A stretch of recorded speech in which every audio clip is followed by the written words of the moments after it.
think we have a good number of people logged on, so I think we can get started. I'm gonna pass it over to the Director of the History Associates at UCSB, Mary Stanley. Good afternoon. My name is Mary Stanley, and I'm the president of the UCSB History Associates.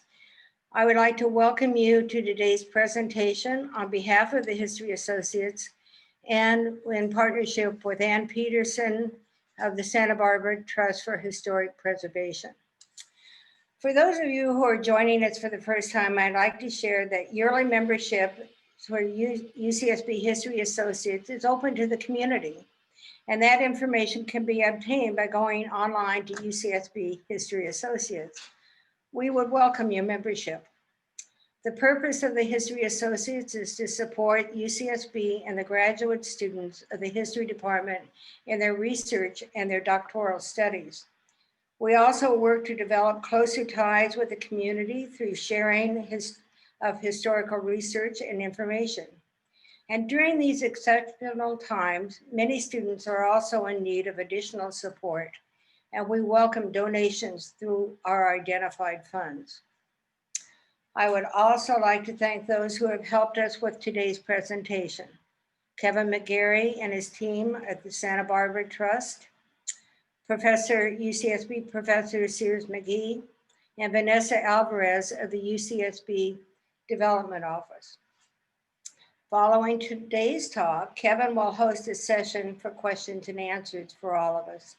So as he said, if you have a question, just put it on the question and answer section of the screen, and we'll get to it. History Department Chair, Professor Erica Rappaport, will introduce our speaker. Professor Rappaport is the author of A Thirst for Empire, How Tea Shaped the Modern World, and among other honors, is the winner of the Pacific Coast Conference Book Prize on British History and the Bentley Prize in World History from the American Historical Association. That's among many awards and recognitions. So we're delighted to have you all with us today, and we hope that you learn with us and enjoy this process and that this journey we're going to be taking. Professor Rappaport. Thank you, Mary. It's a great pleasure to be here, and I love the fact that so many people are able to join us. It's really been nice to do during COVID to be able to have still have our virtual community. I especially want to, again, also thank you, Kevin, for setting this up. Although the technology is getting easier, it still isn't that easy. So we really appreciate it. So I have the great honor of being able to introduce to you today, Professor Chávez-García, who joined the history department. Now I forgot what year, I thought I knew, but seems like a few years ago. And we've been very excited to have her because she is one of the leading scholars, I would say, of Latinx and immigration history in California and history of California borderlands writing today. Professor Chávez-García is remarkable in the range and breadth of the work that she's done. I mean, just most historians stick to what they know and they do it well, but Professor Chávez-García has written about, I'll just give you a little bit of a sense, families and colonialism in 18th and 19th centuries, about race, science, and juvenile incarceration in the 19th and early 20th centuries, and now about emotions, family migration in the mid-20th century. And she's got a new project that's really exciting too. And I'm sure in a future talk, we can have her discuss her new research. I'll just give you a little sense of some of these publications in case, maybe I can even put them in the chat later in case you would like to buy some books. Chávez-García's first book was called Negotiating Conquest, Gender and Power in California, 1770s to the 1880s.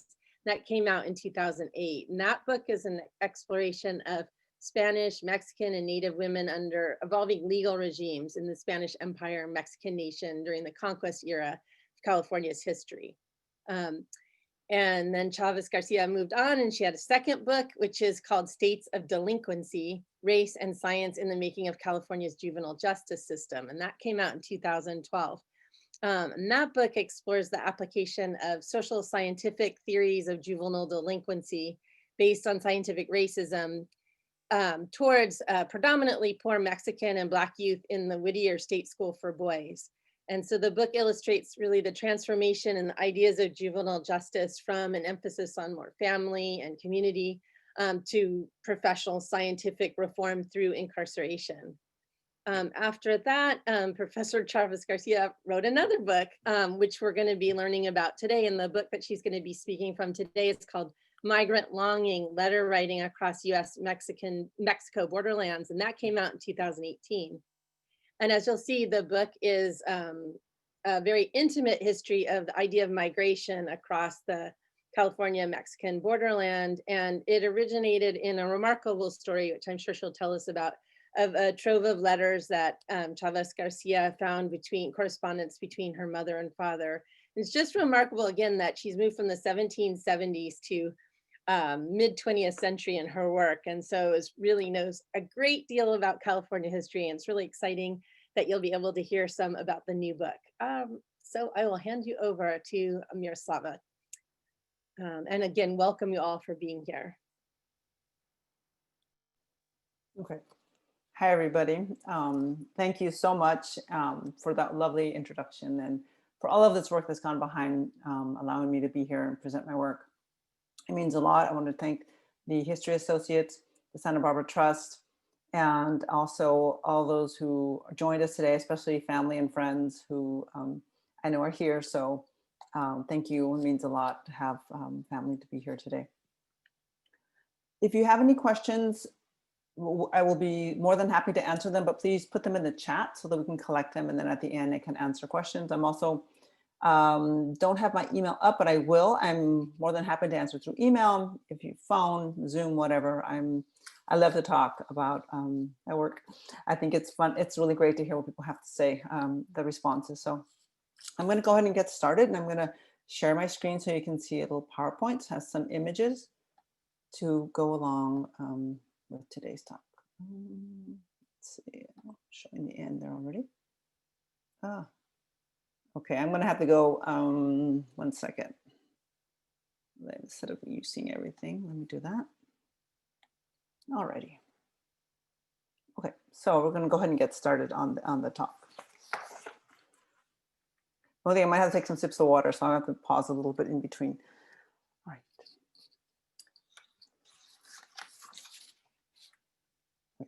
First picture there. On December 7th, 1963, a week after returning to California's Imperial Valley, following a brief visit home to Mexico, Jose Chavez Esparza, who you see here, he was a farm worker. He wrote a formal letter to Maria Concepcion Alvarado, or Conchita, a young woman he met during his trip. So it's end of December 1963. He's gone home for Christmas. He's gone back to Mexico to visit his family for Christmas, and he's met somebody.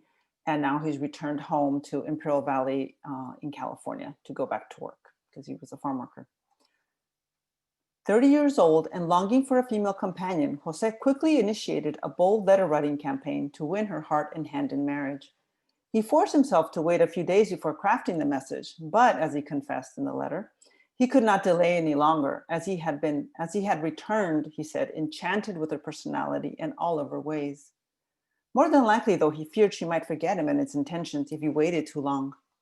Jose reminded Conchita that they had agreed to correspond, not only to build a friendship, but to establish a relationship in which she was committed to him, me corresponda, as he said, and he, in turn, was committed to her, a theme he raised repeatedly. I can assure you, he wrote confidently, that I will grow to love you the way no other has loved you. Now let me show you the letter. So this is this first letter that he wrote in 1963. It's beautiful, beautifully written. And I'll say a little more about his educational level. And here it is a little bit closer, and it's in Spanish.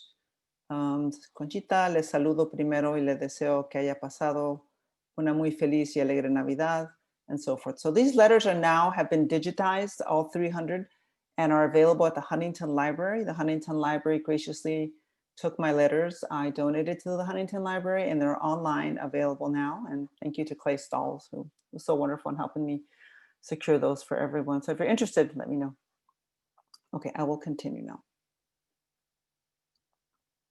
Let me back up here.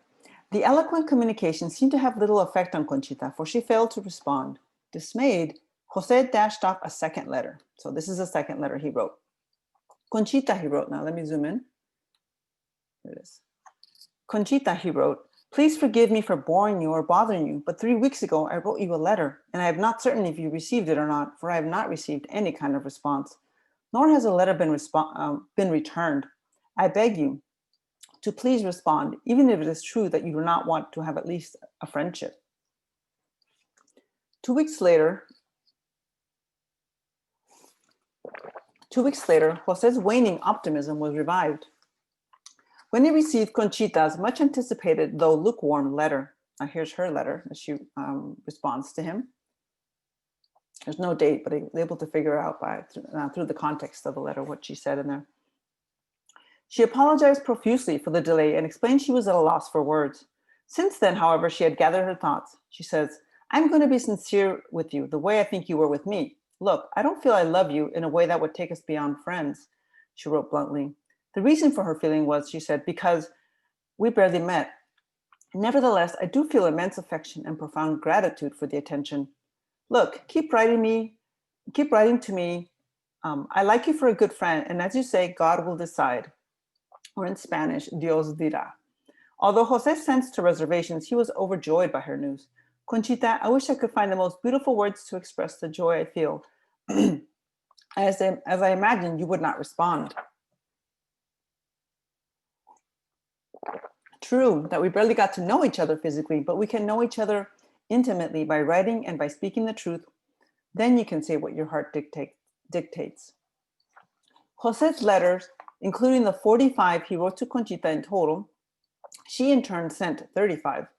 While often confessions about his desire and dream for female companionship, love, and marriage reveal the personal isolation, loneliness, and longing that he experienced while living and working in Imperial Valley in the late 1950s and 1960s. For nearly 10 years, Jose lived without the intimacy of a female and the domestic labors usually assigned to a woman in a region roughly 1,500 miles from home. Home being Calvillo, Aguascalientes, which was a small, insulated, largely agricultural pueblo. While he wrote home frequently, his brothers visited occasionally, and he developed close friendships with farm workers and their families, Jose felt lonesome. His anxiety about finding a sexual and domestic partner spoke to his desire for an intimate relationship that fulfilled his emotional, personal, and physical needs, as well as his realization that as a slightly older single Mexican male, he needed or was expected to settle down with a wife and a family and fulfill his patriarchal duties of supporting a household. Sorry, I think it's just getting a little bit nervous. Now, I want to show you the maps where this all takes place, because that might be a question. So this is the region that we're talking about, the Imperial Valley in Southern California, east of San Diego County. So that's where my father lived and worked. There were many people like him working there. Farm workers, that is. It's still very highly agricultural. And there's you can see an inset image of that region where he was in Brawley. And he is originally a family from, I guess, Aguascalientes. And there is a close-up of the map of where he originated from, where our family's from, Aguascalientes and the small town of Calvillo located there. So he took his migration was from Aguascalientes to Ciudad Juarez, just north at the border, and then over to Mexicali and Calexico, that border region. Jose's correspondence reveals a deep longing for heterosexual companionship, love, and marriage. And it evokes a desire for his emotional, domestic, sexual, and economic comforts of an idealized home. Like most contemporary male migrants, including his older brothers, uncles, and his father before him, he migrated to the United States in search of employment and financial stability for himself and his family in Mexico. He remained ambivalent, however, about leaving behind everything for a place he scarcely recognized as home. Although he was unhappy living and working in the intense heat and relatively isolation of the Imperial Valley, he was equally dissatisfied residing in Calvillo. As a young man, he had hoped to study agricultural engineering, but the reality of his impoverished family obligated him to find employment soon after graduating from the 6th grade. Within a few years, he had moved to the capital city of Aguascalientes, where he worked as an apprentice in a tailor shop, and later as a driver for Pepsi Cola. Yet even then, he knew his future was in el norte with the higher wages it provided. What follows today is an account of the personal, emotional, and creative world of a 30-year-old single male migrant farm worker in the Imperial Valley, as told through José's correspondence to Conchita.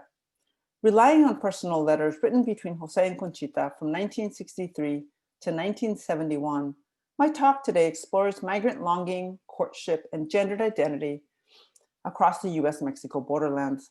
I also use oral histories, photographs, music, radio programming, newspapers, and family memorabilia to sketch the broader context in which they crafted and exchanged the letters.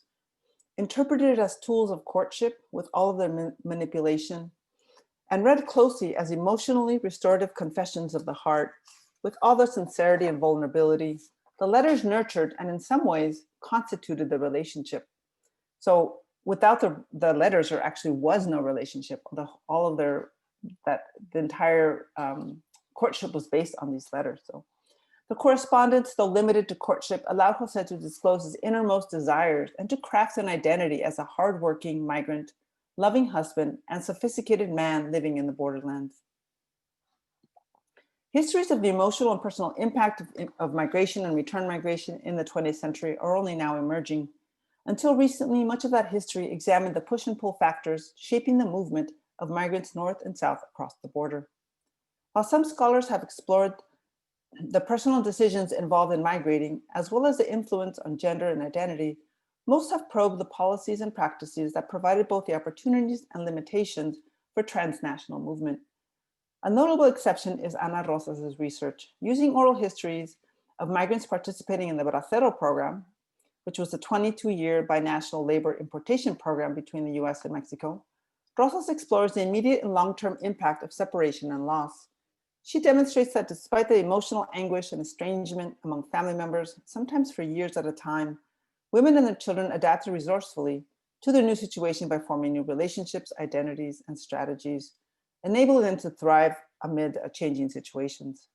My work builds on those findings and literature on gender and migration across a variety of scholarly fields to show that migrants were not simply cogs in the increasingly global, capitalist, and post-industrial machine of the 1950s and 60s.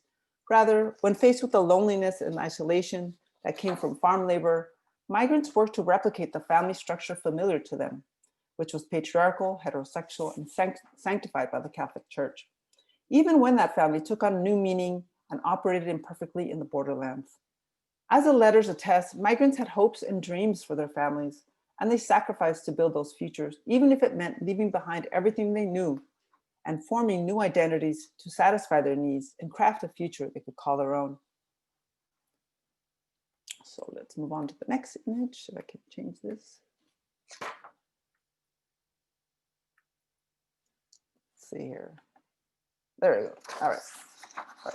Today's talk begins by exploring the broader racial, labor, and environmental context shaping José's experience, as well as the rural working and living conditions in El Valle, as Imperial Valley, and how those contributed to his loneliness and ambivalence as a border dweller.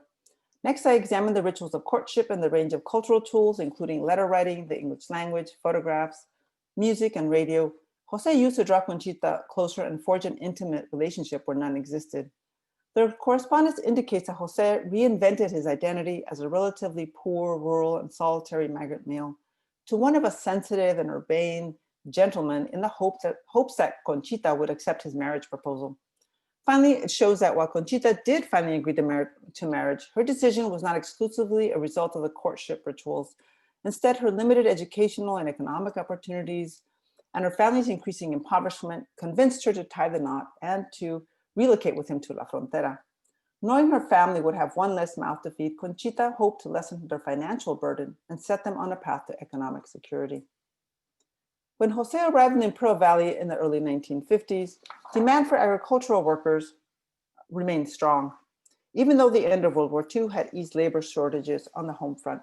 So this is an image that I found of my father from 1957 from his I guess, border crossing card of the time. I zoomed it up so you can see he was a young man when he first crossed.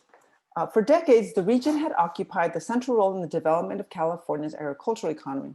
José, like many Mexican men of his generation, traveled to el norte in response to the continuous demand for cheap labor, particularly through the bracero program.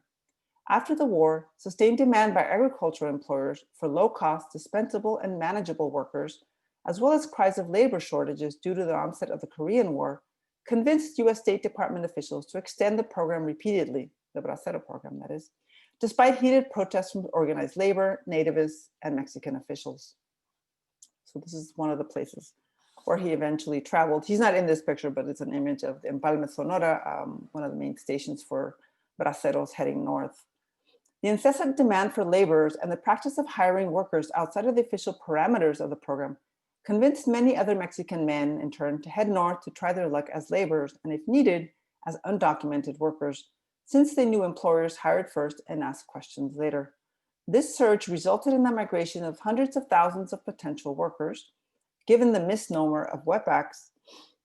While most farm owners prefer to hire laborers under contract, giving them the ability to control the workforce, many hired them as illegals, is a term that was being used, that would later be used, a term that would come to supplant the racialized wetback designation for undocumented workers. So these terms, wetbacks and illegals that I'm using, have a specific moment in which they were developed and used, but many people will say that the term illegal is now come to supplant wetback as a sort of term of, in some ways a derogatory term, in some ways to talk about them in many different aspects, and we can talk more about that at the end. Likely not wanting to take such a risk as an undocumented migrant, Jose and two male cousins traveled to the closest recruiting station at Empalme, Sonora, hoping to land a contract. So my father went with cousins to Empalme. There, he hoped to compete with hundreds, potentially thousands of prospective male braceros for a spot as a laborer. None of those competitors, however, were females, as the program excluded their direct participation for fear that their presence would lead to the permanent settlement of Mexican families in the United States. So women were excluded from the program. Employers desired young, strong male laborers like Jose, preferably married, and after likely going through humiliating physical exams and inspection and delousing, Jose was hired promptly. Soon after arriving, let me show you here. This is in Mexicali. From Empalme, many of them were then sent to Mexicali, Baja California, where I do believe my father ended up as a bracero there. And from there, they were then sent primarily to the Imperial Valley after they crossed. Soon after arriving, Jose realized that unlike the temperate seasons of Calvillo, the Imperial Valley was desolate, dry, and extremely hot, with summer temperatures reaching 120 degrees Fahrenheit. Situated approximately 100 feet below sea level and surrounded by mountains to the west, the valley received and continues to receive little Pacific Ocean moisture, no more than 3 inches annually, making it among the most arid regions in the nation. Yet the relatively warm weather and fertile lands made it and continues to make it a highly coveted region for near year-round agriculture, a process that began in the late 19th century with the expansion of the Southwestern agricultural capitalist economy. To profit handsomely, early 20th century Euro-American capitalist developers worked out a deal with the U.S. Congress to divert portions of the Colorado River to the Imperial Valley. Within several decades, the much needed water quenched the parched landscape and brought into cultivation several thousands of acres. By the 1950s and 60s, when Jose resided in the region, some 500,000 acres were under production, making it one of the most productive regions in the state. Agricultural workers in the Imperial Valley, like Jose, found themselves living in a relatively isolated area, working on large farms in the intense heat, residing in poor housing, lacking access to adequate healthcare, and often dealing with exploitative labor practices. In the 1950s and 60s, local activists and sympathetic newspapers brought attention to the rundown shacks, the shoddy healthcare, and steep food prices. Unlike contemporary domestic farm workers, who organize and launch offensives against exploitative labor practices with the likes of the United Farm Workers, right? Braceros remained captive workers with few to no opportunities to join in collective struggle with other workers from around the region or the state. Despite affinities of class, race, and gender with many California farm workers, braceros experienced alienation derived from their status as transnational contract laborers. So braceros is quite different than the migrant farm workers up and down the state. Jose escaped many of these exploitative conditions when he obtained the coveted green card sometime in the late 1950s as a result of his employer's willingness to sponsor his application for residency and to support him economically if he lost his job or fell on hard times. Jose actually, my father, I found out not too long ago, he actually had a friendly relationship with his boss, J.C. Reeves, as he had worked many years for him and earned his trust and loyalty.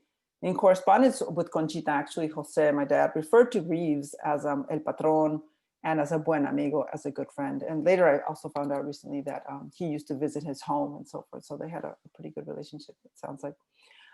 And here's the back of the image of my father's green card. With this green card in hand, Jose avoided the precarious life of bracero and an undocumented worker, as he could avoid immigration authorities and or leave his post at a moment's notice for another position, or when work slowed, or when emergencies developed at home in Calvillo, so he can get up and leave when he wanted to. The green card too gave him what he called preferencia, preference, allowing him to reject backbreaking stoop labor and earn more money than other workers, and eventually settle in the United States and obtain his citizenship. But Jose's identity as a green card holder did little to diminish his responsibilities at work, increase his pay significantly, or lessen his feelings of isolation. Instead, he worked year-round, leaving him little time to reunite with his family, socialize with his friends, and meet potential mates, making for an isolating existence that, combined with a desolate environment, chewed at his emotional core, motivating him to take up a fierce campaign in early 1964 to conquer Conchita's hand in marriage.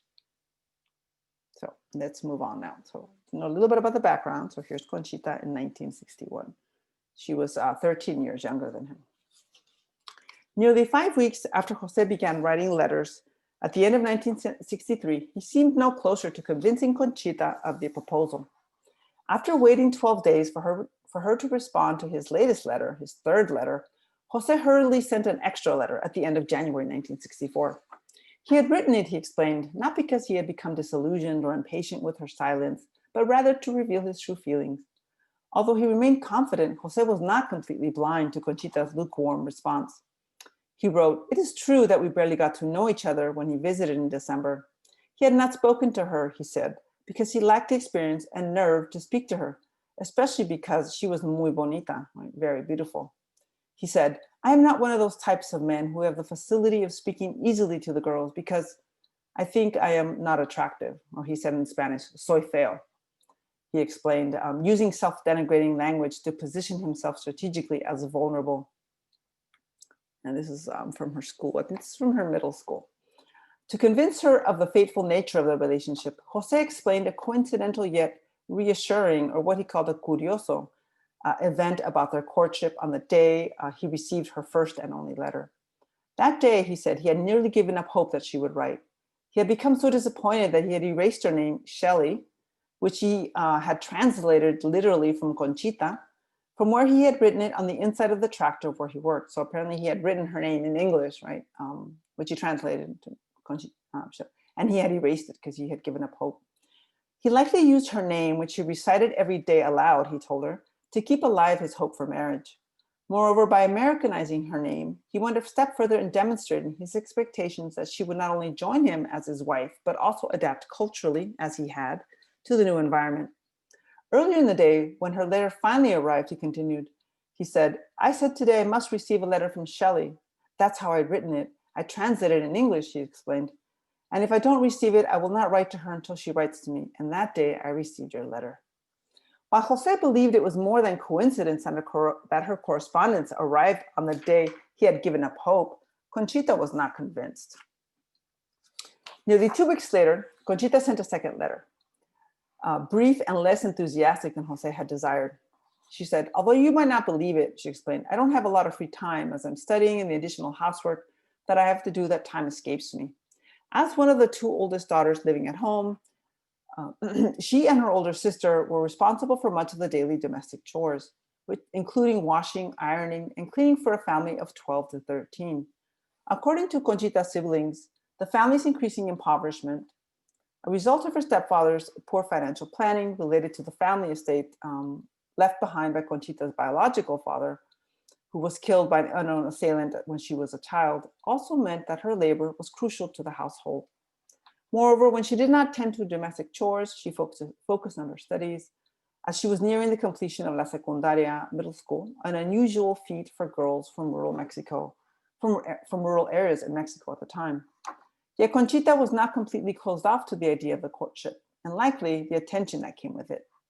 She said encouragingly to him, "But if you have more time to write letters, you do it, and as soon as I can, I will respond to them." Aware of Conchita's growing disinterest, despite his aggressive epistolary campaign, Jose made an unplanned trip to Calvillo to save the fledgling relationship. The visit, though brief and unannounced, he was there for about a week, as I can figure out from the letters, was significant, for it meant he had risked his employment. Right? He left his job to go see her. At the same time, the trip motivated him to continue to pursue the courtship, and he hoped it would do the same for her. However, during his entire week-long stay in Calvillo, he neglected to tell her the depth of his longing and loneliness, likely because he lacked the practice, not the vocabulary to do so. Rather than express his emotions in person, Jose saved his most intimate communication for when he returned to the Imperial Valley, a distance safe from potential personal face-to-face rejection. Right? So he said a lot of beautiful things in the letter, but had a hard time saying those same things in person. Shelley, he wrote, after waiting 10 days for her letter, he said to Shelley, "You know, this time I went only to see and talk to you. But I didn't tell you when I was over there because I wanted to leave it for when I wrote to you. I am writing to tell you that I have not forgotten you, and I wish that you would think of me too." He continued pointedly, "If you only knew how much I wish that you would grow to love me, that is what I long for." Jose's confessions seemed to have some effect, for several days later, Conchita responded to his pleas, yet did so with brutal honesty. She said, "Look, I love you, te quiero, with an affection, a cariño, very different from love, amor. Well, let's see if you understand. I wish I could reciprocate your feelings, but as you know, you cannot obligate the heart." Assuming he would become upset at her response, she told him, "The letter, you can tear it up or read it if you want, but don't return it to me." Conchita's forthright response did not lead Jose to despair further. Instead, the letter's detailed nature, in his view, evidence of a developing relationship, and the ones that followed in the months to come, made him optimistic and allowed him the opportunity to communicate his innermost feelings, including his longing for home. His proclamations of loneliness and despair, whether honest or embellished, had little effect in stirring Conchita's heart in the way he had expected. After a month of corresponding regularly, a second unannounced visit to Calvillo, and pleasant dreams about her and her home, Jose had yet to hear words of commitment. He would have to find other ways to capture her heart. To bridge the geographic and emotional divide, Jose drew upon a repertoire of tools to build a deeper connection. Among those was his beautifully crafted, highly stylized writing. Conscious of their differences in schooling, right? So Jose had completed the 6th grade, la primaria, which was actually the highest anybody in his family had completed at the time. While Conchita finished the 9th grade, he doubtless worked hard to pen nearly perfect letters in longhand, sometimes on unlined sheets of paper, hoping to convince her of his refinement. So this is her, I'll explain what this letter is, a letter that she wrote to him. From the start, Jose's deliberate letter writing tactic appeared to work, for Conchita was so dazzled with the skill that she confessed that she attempted to emulate it with little success. Let me back up, sorry. And this is where she's trying to emulate what he's doing. She says, "It might seem strange to you that I write to you on paper without lines, but you know, I was becoming envious, seeing that you do it and you keep your handwriting quite straight. But I have proposed not to let you beat me, even in this instance." Apparently her words encouraged his approach, for he continued to write nearly flawlessly over the 3-year courtship, while her writing remained less clear and sometimes illegible. So I had a hard time sometimes figuring out what she was saying in her letters. And if you can read a little bit of Spanish, you can see at the very bottom of that letter, she says in Spanish, "Te extrañará que te escriba un papel sin raya, pero sabes, ya me estaba dando envidia al ver que," and she continues, so she's telling him there.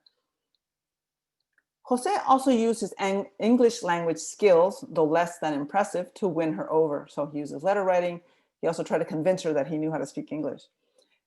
His early correspondence had hinted at, or rather overstated his abilities, particularly when he called her Shelley. Yet he had far from mastered English. As was evident in several English Spanish translation word games she had initiated, and he had failed miserably. So she had told him, let's do some word games. I'll send some words in English and you tell me what they mean. And he didn't do well. So then he told her, what I know is based on what I have learned by ear, and by ear, I only read 2 lessons from the national schools before I came here. So national schools was this online, not online, paper correspondence school. If it wasn't for that one, I think I wouldn't even know how to say yes. Right? So he's saying, well, I'm overstating what I know here. While the English language word games kept Conchita's interest in corresponding, the exchange of personal photograph proved even more significant to the courtship, for they brought their likeness into sharper relief and provided tangible evidence of a budding relationship and rendered them closer physically and emotionally, diminishing his loneliness. So here's a picture of her. He kept her portraits out in the open in the living quarters, among his other prized possessions, including a radio and a record player, a tocadiscos, which was his prized possession. He purchased later to hear music they both enjoyed. He told her, your photographs, I have them in front of the radio, he explained. Look, in one of them I see you and your sister, and you're seated in front of the kitchen of my house, and in the other you are with your hands closed together and smiling. I don't know what you were saying, but I see you very happy. Do you recall what you said when you snapped your picture? He asked. The pictures, Jose confessed in a follow-up letter he sent months later, also inspired him to write. One thing that is going to seem simple to you is that I write a few sentences and then I turn to see your photograph, the large one that sits in front of me, and it seems to me that I'm speaking to you. The idea was not impossible to fathom, he explained, as the mind and the soul can overcome the distance, he said. So when you read this, imagine that we are together.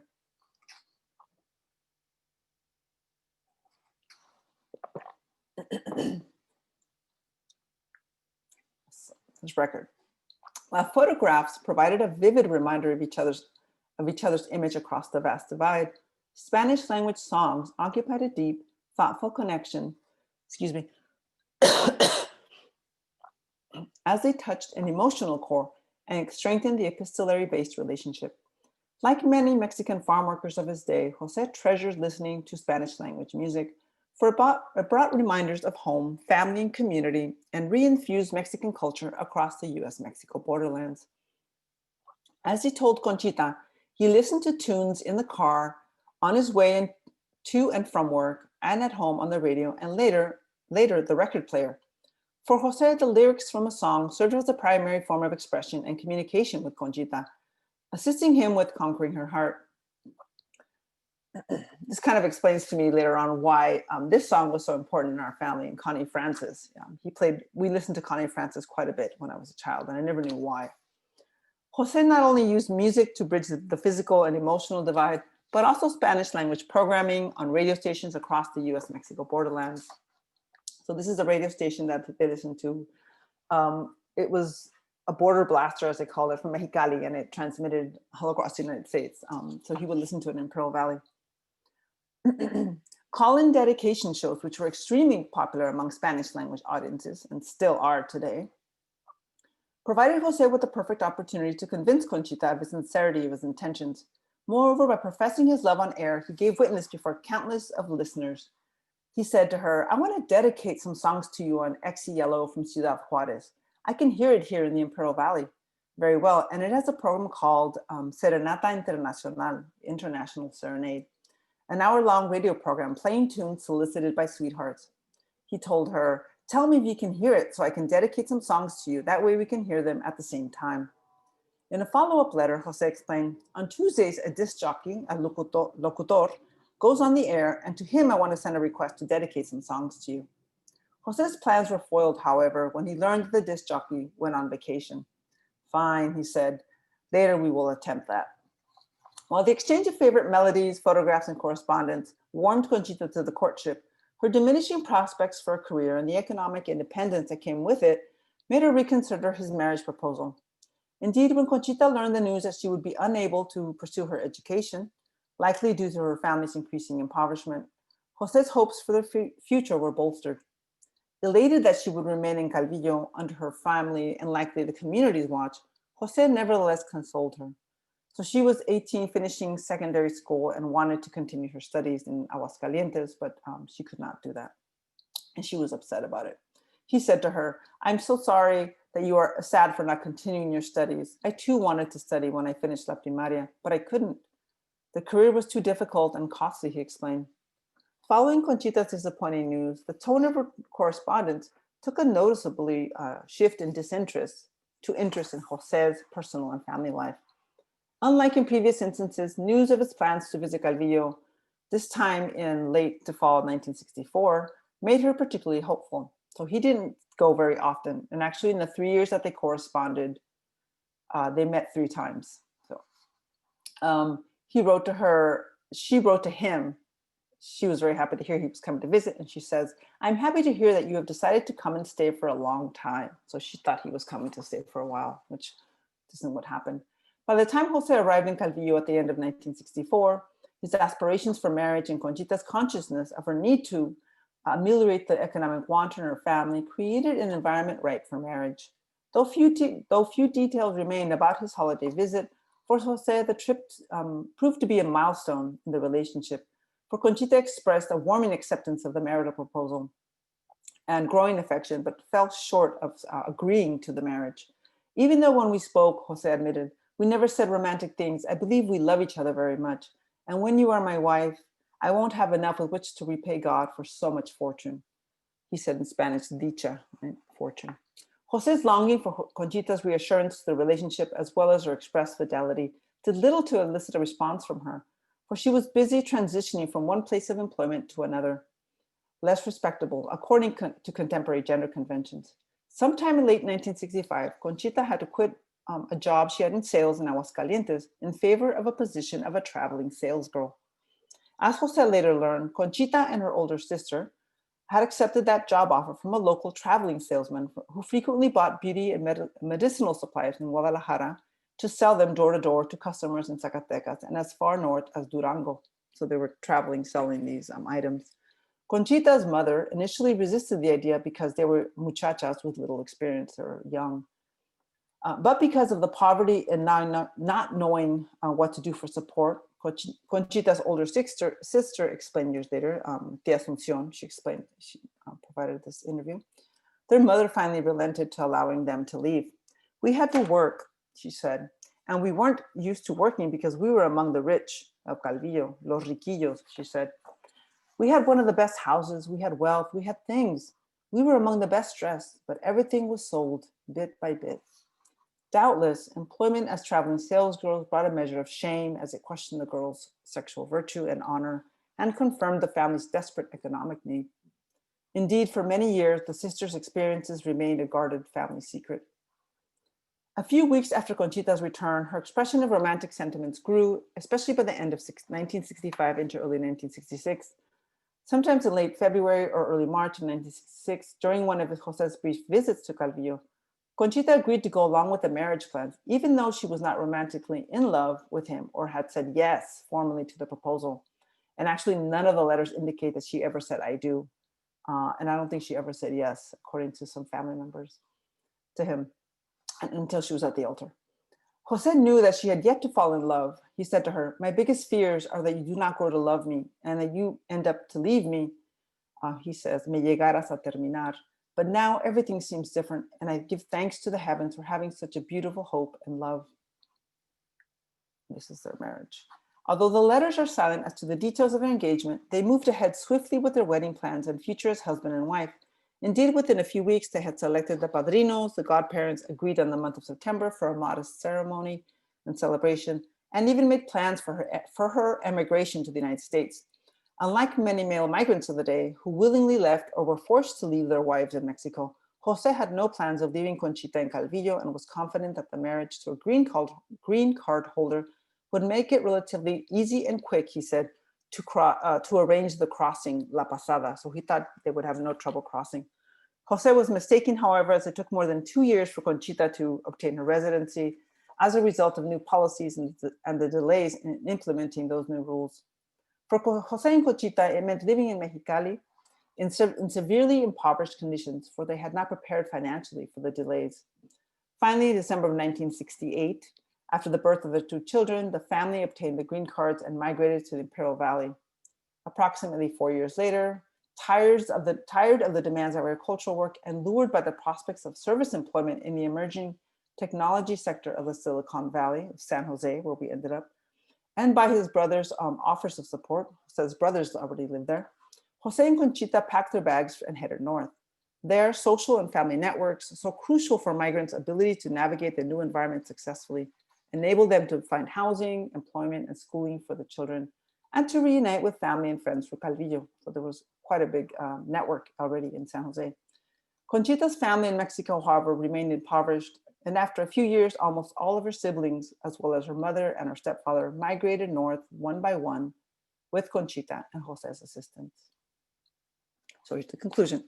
For much of the 20th century, US policies and politicians and the public have rendered Mexican migrants, such as Jose and Conchita, as cheap, dispensable, and temporary laborers, as well as criminals who sneak across the border to cheat, lie, and steal, and give birth to anchor babies in an effort to swindle the welfare system and US taxpayers. Jose and Conchita's correspondence, however, challenges those narratives by rendering more complex understandings of migrants and their experiences. The personal letters reveal that migrants led complex lives and aspired to be fulfilled economically, personally, emotionally, and romantically. Like many contemporary migrants of the 1950s and 60s, they left rural homes at relatively young ages in search of survival and ideally stability for themselves, families, and their larger communities that they left behind. In their travels across space, place, and region, they also remade their identities and sought companionship, noviazgos, courtships, and ultimately marriage, allowing them to have access to intimacy, love, and sex, and the gendered domestic labor associated with idealized Mexican patriarchal households. Thank you. That is my conclusion. And I want to just share my book that my spouse, Chávez-García, lovingly created this, a cover of it. So if you're interested in it, it's available for purchase. I also have available in PDF. I can send that to whoever wants, so it is available. Thank you so much. Any questions, I'm more than happy to take, and I will stop the share. Okay. Hopefully we have people still hanging on. Yep, we do still do. Thank you, Mira. So I'd like to encourage everyone to ask questions in our chat box or in the Q&A box at the bottom of your screen. You can do it at either place. Our first question is kind of a question about it's a personal question about someone who's interested in their own family's history, and I think a question of their identity and how to find out what are some first steps that this is from Janine Cato, the first steps that she can take to find out more about her grandparents, her great-great-grandparents from Mexico, that she thinks put their children into the California mission system and to be labeled, but were labeled as Indians. Her question is, what's the best steps to kind of find out more about the identity of your family and what it means? And for her in particular, I think it's more of a mid 1800s, late 1800s story. Yeah, I think, so those mission records are available. You can look at them. I know that I'm blanking out, the LDS, the Church of Latter-day Saints, has most of those digitized. And I also know that Professor Stephen Hackle from UC Riverside has developed this massive online database with that. But she should also perhaps contact myself. I can put her in contact with Professor Haskell, because it could be that that particular mission has that history of doing that, of, you know, the identity is very slippery, especially in this period where, you know, how do we even identify a particular group? So definitely it could be that that particular mission has that reputation, or people know that, that they're being perhaps not so careful, or they're careful in changing people's identities for certain reasons. So that is one thing that's the only way I would say off the top of my head too. Yeah, so sometimes we just don't know. But it's potential that that mission in particular has that history of knowing. But if it's something that happened at all the missions, that would be quite challenging. So I encourage you to contact me. Great, thank you. And the next question is, how did you find out about how did you find out that, first of all, that these letters existed? And at what point did you decide to turn them into a book? And I have a question that's related to that. And how much were you able to gather oral histories as well, or did your book come just from written letters? How were you able to piece it together as cogently as you did? Right.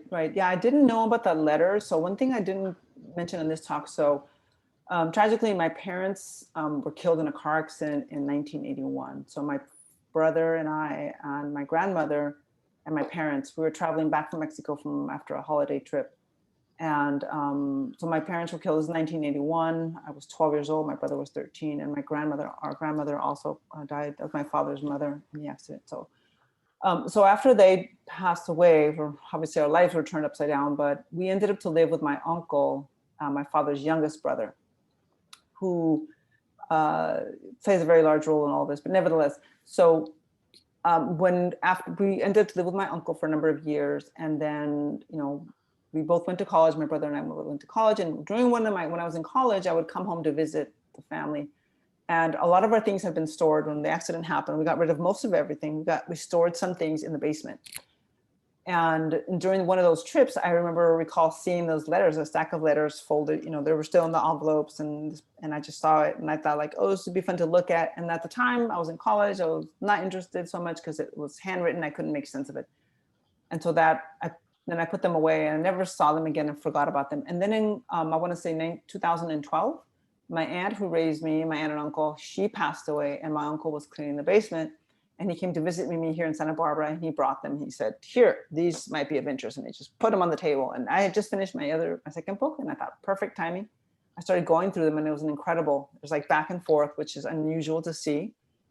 And so then I started going through them, putting a chronological order, going through them. And after about 8 to 10 months of writing an essay, my uncle who raised me says, oh, you know what? I have a few letters.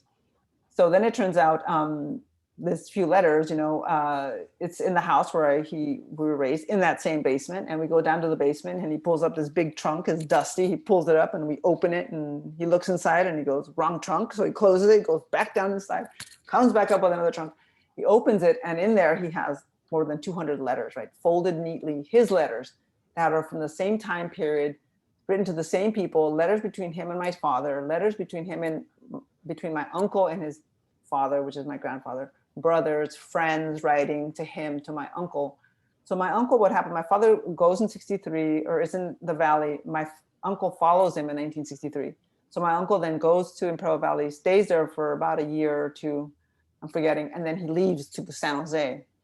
And so nevertheless, so there's correspondence, all kinds of correspondence. And in that correspondence too, my uncle was had been girlfriends for a long time, had been boyfriend, girlfriend, for my mom's oldest sister, who I interviewed, right? So there's like 13 of their letters, and my mom's writing in those letters. So all this, it just happened to come together. It was like, I don't know, it was just quite unusual. Everything the same time period, same people, cross talking to each other. So it just worked out. It just sort of laid itself out beautifully. And so then I did use the oral histories to supplement a lot of things. So my parents had passed away, right? Obviously I don't have a chance to talk with them. So I talked to everybody I could to interview, not everybody, but I did talk to quite a few to get to sort of fill some of those gaps. So yeah, it just was very fortuitous, and there's not a lot. I've been trying to find more letters or help people recover their letters. So do you have any letters? The Huntington Library has a big project. They're trying to work on finding more letters. So they're so invaluable. I just couldn't believe it. And they were like such in great condition. And at one point I do have to say that I was sort of weirding myself out a little bit, like, because I started reading them because I didn't know my parents. I thought like, this was a great way to get to know them and and I just thought like, wait a minute. This is what my parents that I knew, right? These are young people in, coming of age. Well, my dad was 30, my mom was 18, 19. These were completely different people than I knew. So then I had to sort of check myself, and then I had to say, okay, what are the issues that I'm facing with a set of letters that are so close to me, yet are also an excellent historical sort of tool. And so I read a lot about that, about, letter writing. And there's quite a bit written on it. Nothing from like a lot from the European. So European immigrants, there's a lot of that literature and a lot of published letters. And it was great to see how different it was, the letters that I had. So I've learned a lot, and yeah, so that's kind of long-winded, but go ahead. No, that's great. You answered a few other questions, and that's great. One question is, how long were they together? So I guess from the moment they could be physically together until they passed away, how long? Yeah, till 1981. So 63, they got married, they met in 63, married in 66, and then so to 1981.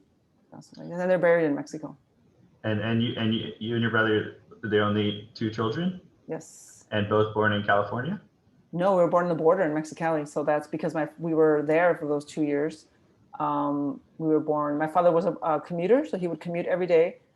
I mean, I don't know the full, I do have family members they would always have somebody living there with them. My mother wanted to have somebody because she was pregnant and had a hard time with pregnancies. And so some of her younger siblings were much, much younger, right? Because the mother remarried and there was 14 kids, like I said. So they would come to stay with her and to help her out. And so she was there with them, and I'm losing my train of thought.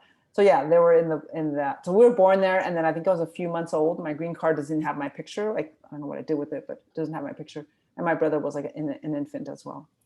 And so then we moved to Imperial Valley until I was 4, and I was 4, my brother was 5. We moved to San Jose, where we grew up. Yeah. And this is kind of a connected question, but also connects to your last longer answer about, this is from Hal, and it's he calls it back to the future question. As you were going through the letters, did you ever start worrying that whether or not that they would have been able to get married, and the fact that you and your brother were able to come into existence, because it seemed like there was so much struggle there. So what did that kind of feeling to that invoke as you discovered that the difficulties they faced? Well, I knew some of the stories. I think that what it did, it helped to confirm a lot of the folklore, I guess, in my mind. Well, one of the questions that come up, and it was a hard one, was whether my mother, like, did she love, do people marry for love, or where's their love? And then after I was trying to find out, like, where, like, I was like, where does she say, yes, I'm going to marry you? And I'm looking through. And I thought, oh, it must have been when they were like in Mexico, but she doesn't come up. And I talked to one of the sisters, my mom's sister, Tia Natalia, I'll just say her. She said, no, she never said yes. Like, she at one point, I guess, was like, I don't know. And the oldest sister, who's no longer with us, said, it's too late. You've already got this in motion. You just need to go through with it. You can't, lead somebody on. I guess my mother, the thing was that she liked the attention, right? She enjoyed the attention. And so people tell me now, look at the picture from the wedding. She looks so sad. I'm like, okay, well, I guess. Although, I don't know. It's hard to, we read into what we want to read in, but definitely the oral histories have helped. What's really great with the oral histories is that they confirm a lot of things. Like, I'm the one who's read these letters many times. Not everybody has. So people will tell me their stories, and I'll think in my head, yeah, or I'll say, that confirms what's in the letter, or no, the letter said this. And they're like, oh, it did? Oh, so that's just another, it's fine. Oral history is something different than what's in the letters, but at least the immediacy of the letters, like, you're reading it just how things are happening. Of course, there's distortions, like with any source, but it's just a different kind of medium to use. Yeah, so this is kind of piggybacks on that. This question's from Francisco. Who do you lean on for an analytical framework to make sense of letter writing in general, perhaps classically? And who do you lean on to make sense of, Mexican-American letter writing? So this kind of, transnational experience, but also, from the Western Hemisphere. Are there certain models or other historians that you refer to? Mm-hmm. Certainly the one that's been the most influential, partly because he has been helpful too, is David Gerber, who's written on one book he has called Authors of Their Own Lives. And that book is excellent. It like half of it is sort of theory derived from the letters that he's looked at. And the other half is sort of a content, here are these some samples of the letters. So he uses primarily British immigrants to the United States. Those are the letters that he uses. There's also quite a few scholars who've done work with Irish and other European immigrants. So, and like I said, there's collection of those. You can actually go find them. But certainly the challenges from Latin America, and I looked and I looked, I have a couple of colleagues, Jose Orozco, who is at Whittier College, and he's written a book where he uses a lot of letters, a little bit differently than I do, but there's not a lot. I looked, I probably can count on one hand, people who've done something within the Latin American context. There's a few articles, but there's one fellow called like Love in the Glass Jar or something like that. But he uses letters that appear in court records, right? There's letters that are in there, so it's a little bit different in that sense, but there's not a lot. There's another, I'm forgetting the name of it, Larry Seams. He wrote this, he transcribed a bunch of letters between, it's primarily Central American migrants and people in the States. So there's that one, but I mean, I'm telling you, like, I've looked, there's not a lot. So that's why I was trying to recover people who had promised, like before when I was doing this project, we have letters, and now I've gone back and they're like, I can't find them. Like, I don't know, you'll have to come back. So there's a lot of reluctance in sharing these letters. They're so personal, and I don't push it. I don't not. It's up to them. You know? So we have a couple more here before we wrap it up. Lisbeth asked, could you please clarify the distinction you made between migrant labor and workers in the Bracero program? Something she picked up on when you were talking about that. Yeah, thank you. Maybe I didn't make it so clear, but one thing to keep in mind is that braceros under the Bracero program were contract laborers, right? People sometimes, I think, confuse braceros with immigrants because they're meant to return, right? Because it's a contract, they're under contract, it's a 6-month contract, or sometimes they had shorter ones, 3 months, 4 months, and sometimes up to a year or more. So that's, braceros are not, I guess we can call them migrant workers, but the ideas are coming back and forth, but not immigrants. So it's just a matter, braceros then, so many of them do become, I guess we can call them immigrants because they stay, they don't return, right? They're supposed to return. A lot of them stay, or a lot of them go home and come back. My father was able to stay because his boss vouched for him that he would, he sponsored him, right? So he was able to get his green card that way. So it's just, I guess the categories being, and even, you know, today the term migrant is used more than even immigrant, even though migrant is much, usually we think of migrant like what you are moving around within borders, right? Versus immigration is an idea that is you're moving from one place to the other permanently. So yeah, it does get a little confusing, but I think as long as you're clear with your terms, and I was just trying to say, braceros are not immigrants under contract. Right, because they signed on with the intention of going back. Right. Okay, so this is a question about your book. Where should people purchase your book? What's the best way to get their hands on the book? And then is it possible to get a signed copy from an anonymous? The best place, let's see. You can get it from the website, University of North Carolina, UNC Press. They often have a discount like 40%, which is really good. Then it's like under $20, like 19 or 17, something like that. So UNC Press, of course, Amazon, you can get it there. A signed copy, you can contact me and I could help take care of that. So I've been doing that. So I'm sending it to people at cost and then plus shipping. And I can sign it. Yeah, it's always fun. It's nice to do that. Okay, last question. So how do you think Jose negotiated the challenge of starting a new family during the political mobilizations of the 1960s? That's a big question because there's so much going on, but it's an interesting one to end on, I think.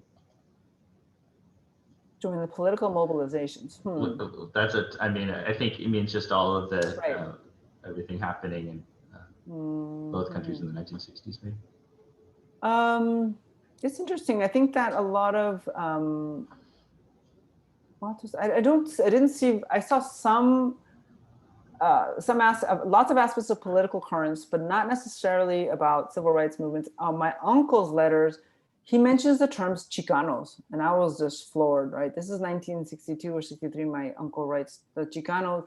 He's actually disparaging Chicanos, right? This is a very common theme between immigrants and Mexican and US born Mexicans, right? So my uncle saying, oh, they don't know about good music. We know good music, you know, he knows and so there's a reference, and I asked my uncle, I said, where did you learn this term? And he's like, well, he couldn't quite recall.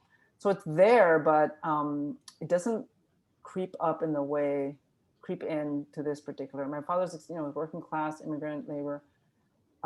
He might have been in tune with it, but he never really talked to us. We didn't learn about it until later.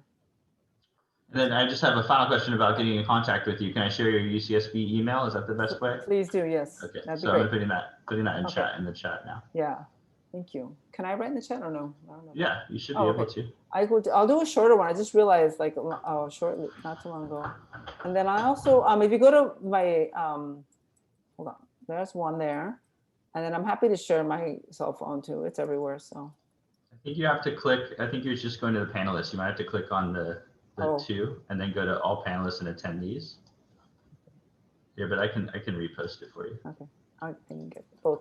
I realize I have a shorter one. I don't know why I keep using that super long one. Okay, there you go. All right. Well, I'd like to thank you, Dr. Chavez-Garcia. That was so illuminating and such a wonderful story, especially to hear close to Valentine's Day. Yeah. Thank you so much, everyone, for hanging in there with me. I know it was long. Sometimes our talks can be dry, but I did want to share that with you. Thank you.